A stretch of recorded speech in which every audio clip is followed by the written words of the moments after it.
Genesis 16. Now Sarai, Abram's wife, had borne him no children. But she had an Egyptian slave named Hagar, so she said to Abram, "The Lord has kept me from having children. Go, sleep with my slave, perhaps I can build a family through her." Abram agreed to what Sarai said. So after Abram had been living in Canaan 10 years, Sarai his wife took her Egyptian slave Hagar and gave her to her husband to be his wife. He slept with Hagar, and she conceived. When she knew she was pregnant, she began to despise her mistress. Then Sarai said to Abram, "You are responsible for the wrong I am suffering. I put my slave in your arms, and now that she knows she is pregnant, she despises me. May the Lord judge between you and me." "Your slave is in your hands," Abram said. "Do with her whatever you think best." Then Sarai mistreated Hagar, so she fled from her. The angel of the Lord found Hagar near a spring in the desert. It was the spring that is beside the road to Shur. And he said, "Hagar, slave of Sarai, where have you come from, and where are you going?" "I'm running away from my mistress Sarai," she answered. Then the angel of the Lord told her, "Go back to your mistress and submit to her." The angel added, "I will increase your descendants so much that they will be too numerous to count." The angel of the Lord also said to her, "You are now pregnant and you will give birth to a son. You shall name him Ishmael, for the Lord has heard of your misery. He will be a wild donkey of a man, his hand will be against everyone and everyone's hand against him, and he will live in hostility toward all his brothers." She gave this name to the Lord who spoke to her, "You are the God who sees me," for she said, "I have now seen the one who sees me." That is why the well was called Bir Lahai Roi. It is still there, between Kadesh and Bered. So Hagar bore Abram a son, and Abram gave the name Ishmael to the son she had born. Abram was 86 years old when Hagar bore him Ishmael. Genesis 17. When Abram was 99 years old, the Lord appeared to him and said, "I am God Almighty, walk before me faithfully and be blameless. Then I will make my covenant between me and you and will greatly increase your numbers." Abram fell face down, and God said to him, "As for me, this is my covenant with you, you will be the father of many nations. No longer will you be called Abram, your name will be Abraham, for I have made you a father of many nations. I will make you very fruitful, I will make nations of you, and kings will come from you. I will establish my covenant as an everlasting covenant between me and you and your descendants after you for the generations to come, to be your God and the God of your descendants after you. The whole land of Canaan, where you now reside as a foreigner, I will give as an everlasting possession to you and your descendants after you, and I will be their God." Then God said to Abraham, "As for you, you must keep my covenant, you and your descendants after you for the generations to come. This is my covenant with you and your descendants after you, the covenant you are to keep, every male among you shall be circumcised. You are to undergo circumcision, and it will be the sign of the covenant between me and you. For the generations to come, every male among you who is 8 days old must be circumcised, including those born in your household or bought with money from a foreigner, those who are not your offspring. Whether born in your household or bought with your money, they must be circumcised. My covenant in your flesh is to be an everlasting covenant. Any uncircumcised male, who has not been circumcised in the flesh, will be cut off from his people. He has broken my covenant." God also said to Abraham, "As for Sarai your wife, you are no longer to call her Sarai, her name will be Sarah. I will bless her and will surely give you a son by her. I will bless her so that she will be the mother of nations, kings of peoples will come from her." Abraham fell face down. He laughed and said to himself, "Will a son be born to a man 100 years old? Will Sarah bear a child at the age of 90? And Abraham said to God, "If only Ishmael might live under your blessing." Then God said, "Yes, but your wife Sarah will bear you a son, and you will call him Isaac. I will establish my covenant with him as an everlasting covenant for his descendants after him. And as for Ishmael, I have heard you. I will surely bless him, I will make him fruitful and will greatly increase his numbers. He will be the father of 12 rulers, and I will make him into a great nation. But my covenant I will establish with Isaac, whom Sarah will bear to you by this time next year." When he had finished speaking with Abraham, God went up from him. On that very day Abraham took his son Ishmael and all those born in his household or bought with his money, every male in his household, and circumcised them, as God told him.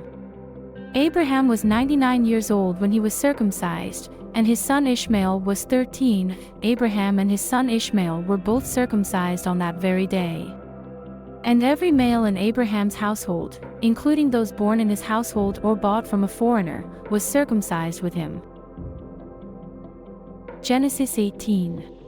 The Lord appeared to Abraham near the great trees of Mamre while he was sitting at the entrance to his tent in the heat of the day. Abraham looked up and saw 3 men standing nearby. When he saw them, he hurried from the entrance of his tent to meet them and bowed low to the ground. He said, "If I have found favor in your eyes, my Lord, do not pass your servant by. Let a little water be brought, and then you may all wash your feet and rest under this tree. Let me get you something to eat, so you can be refreshed and then go on your way, now that you have come to your servant." "Very well," they answered, "do as you say." So Abraham hurried into the tent to Sarah. "Quick," he said, "get 3 seahs of the finest flour and knead it and bake some bread." Then he ran to the herd and selected a choice, tender calf and gave it to a servant, who hurried to prepare it. He then brought some curds and milk and the calf that had been prepared and set these before them. While they ate, he stood near them under a tree. "Where is your wife Sarah?" they asked him. "There, in the tent," he said. Then one of them said, "I will surely return to you about this time next year, and Sarah your wife will have a son." Now Sarah was listening at the entrance to the tent, which was behind him. Abraham and Sarah were already very old, and Sarah was past the age of childbearing. So Sarah laughed to herself as she thought, "After I am worn out and my Lord is old, will I now have this pleasure?" Then the Lord said to Abraham, "Why did Sarah laugh and say, 'Will I really have a child, now that I am old?' Is anything too hard for the Lord? I will return to you at the appointed time next year, and Sarah will have a son." Sarah was afraid, so she lied and said, "I did not laugh." But he said, "Yes, you did laugh." When the men got up to leave, they looked down toward Sodom, and Abraham walked along with them to see them on their way. Then the Lord said, "Shall I hide from Abraham what I am about to do? Abraham will surely become a great and powerful nation, and all nations on earth will be blessed through him. For I have chosen him, so that he will direct his children and his household after him to keep the way of the Lord by doing what is right and just, so that the Lord will bring about for Abraham what he has promised him."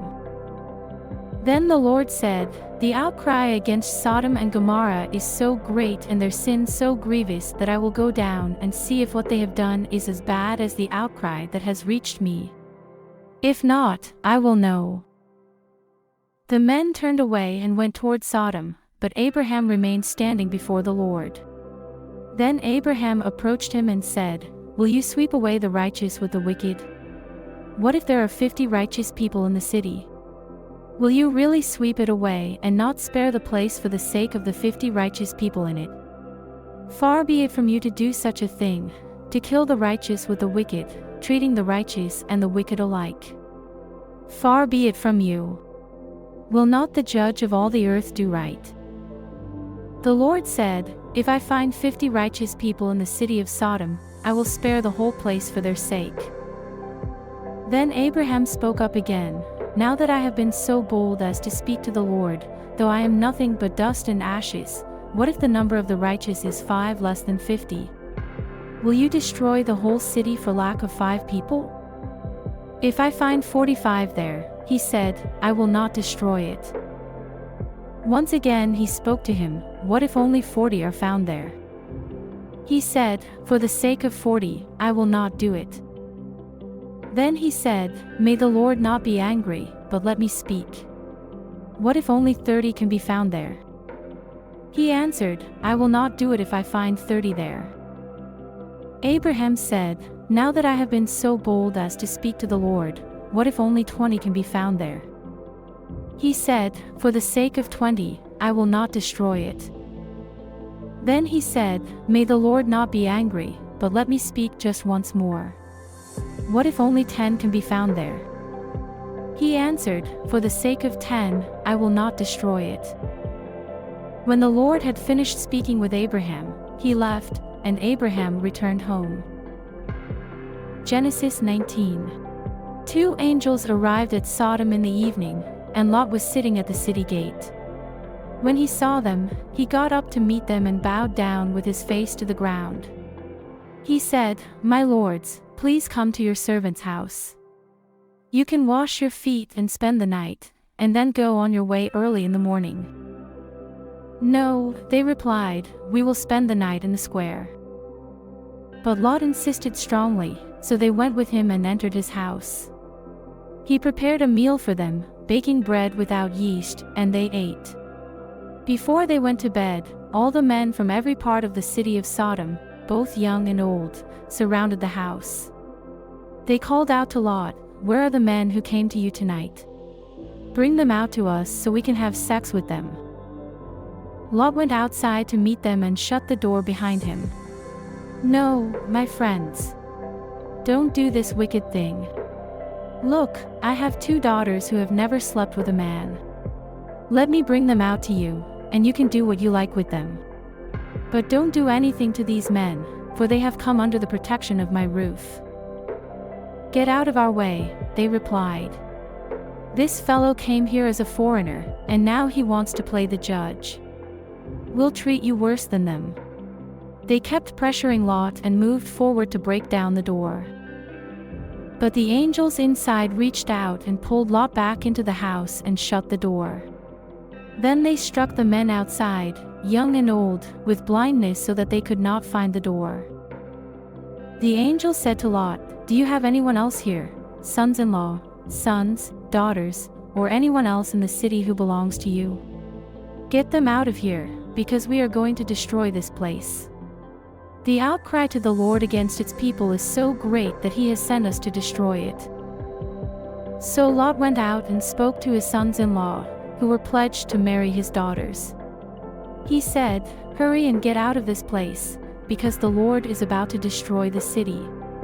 But his sons-in-law thought he was joking. At dawn, the angels urged Lot, saying, "Hurry. Take your wife and your 2 daughters who are here, or you will be swept away when the city is punished." When he hesitated, the men grasped his hand and the hands of his wife and daughters and led them safely out of the city, for the Lord was merciful to them.